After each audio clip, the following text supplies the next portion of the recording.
songs they have sung for 1,000 years. People ask if I knew what it was we were doing at the time. No.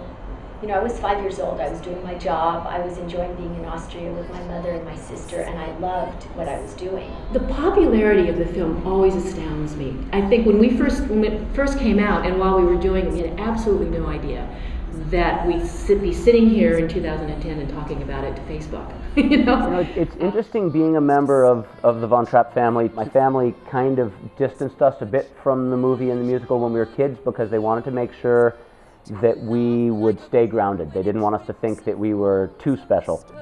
On its way to... My grandmother played a big role in my life. She was just really, really an amazing lady. But my most positive memories of her, she would come flying by in her convertible. She always had a fast car, and she was kind of famous in town for driving occasionally slightly erratically. And her coming flying down the dirt road, she really had a strong inner force, and that provided a lot of the strength, I think, to help our family to be willing to give up everything they had and trade a comfortable life in Austria for the unknown in the United States.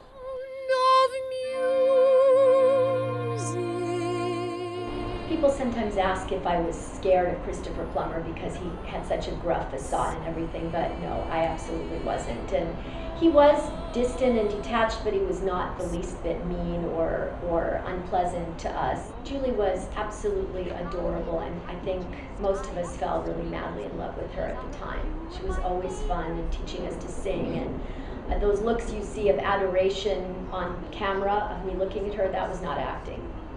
I was just enthralled. Wild geese that fly with the moon on their wings, these are a few of my favorite things. You know, she was wonderful. Such a professional and loved kids. She really established a rapport with us. She wanted us to really love her off camera as well as on camera. She wanted it to really show. She'd get down on the floor and play with us, and it was really cool. She was really cool. She was a great lady. Simply remember my favorite thing. My grandfather was not as stern, was not kind of a mean father. One of the interesting things that was true in real life was my grandfather using the bosun's whistle to call the kids. And in the movie, they make it look like he was treating his family in a militaristic way. But in reality, it was just a really effective way to call the kids in. They had a large property, I think it was about 10 acres. Julie Andrews kind of calls out the Baron a bit when she asks him, well, what's your call with the whistle?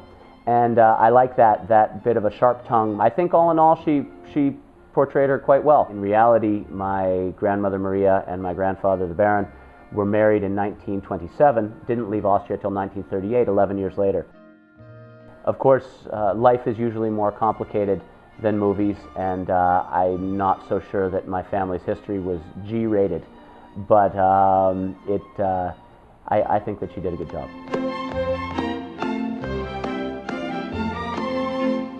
I personally like the part, this sounds funny, but I personally like the part where my grandmother makes the old curtains into play clothes. That resonates with me. As far as a favorite song, I used to like the Goat Herd song, but I've heard the Singing Goat. We have a singing goat that we sell in our gift shop, and I've heard it so many times singing the Goat Herd song that one is kind of pushed back. And I have to say, I'm kind of back to Edelweiss chokes me up a little bit.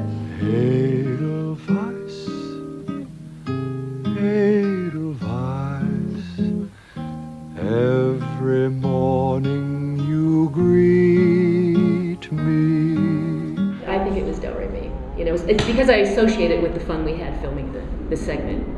It was really kind of the first sort of MTV video, because it was going from different costumes and different shots, and it was kind of what videos are like today, and I think that was very innovative. A deer, a female deer, a drop of golden sun, a name I call myself, It was just hysterical. It was nothing but laughs, and we forgot that we were making a movie half the time. We were just kids having a good time. Jam and bread that will bring us back to dawn. problems I had was the fact that I had to go up the stairs backwards. The sun has gone to bed, and so must I. So apparently I had a hard time keeping my little knees together, and because I was a little kid and I didn't know that like you had to, and going.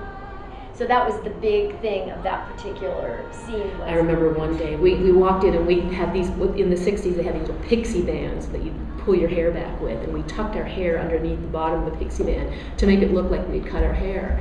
And so we walked into the set and walked up to Robert Weiss and said, "Hey, do you like our new hairdo?" We're right in the middle of filming a scene. It was white, turned white, just almost passed out. Gretl couldn't swim, so she kept falling to the bottom of the lake and dragging her up by the, covered in leeches. First time it turned out fine because Julie caught me, which was what was supposed to happen. And I think I was even more scared the next time. And if you look closely at the film, you can actually see a look of terror on my face just before it capsizes. And the second time, Julie fell off the other side of the boat and therefore couldn't rescue me, so I did sink to the bottom. I'm carrying her out of the lake at one point, and she had ingested so much water that she just threw up all over me. It was really hysterical. We've come to realize that it's a bit of a global phenomenon, and it's nice. I'm really happy that the movie stands for such positive things in a day and age when there are a lot of negative influences out there. It's nice to see a musical that stands up for integrity and principles. It's multi-generational. I think that so many kids, so many generations that come along, love it as much as the generation that loved it when it first came out.